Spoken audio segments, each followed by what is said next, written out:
இதெல்லாம் பார்த்தீங்கன்னா சிக்னலுக்காக compulsory wait பண்ணியே ஆகணும். பாருங்க, ரோடு கிராஸ் பண்ணுறதுக்கு சிக்னல் ஓப்பன் ஆயிடுச்சு. அந்த பக்கம் கார் எல்லாம் நிற்கிது. இப்போ நாங்கள் ரோடு கிராஸ் பண்ணுறோம். ரோடு பாருங்கள் எவ்வளோ க்ளீனாக சூப்பராக நீட்டாக இருக்குது.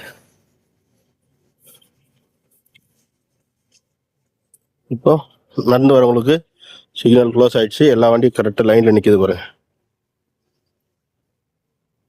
அவங்களுக்கு சிக்னல் ஓப்பன் ஆன பிறகு கரெக்டாக காரெல்லாம் மூவ் ஆகுது.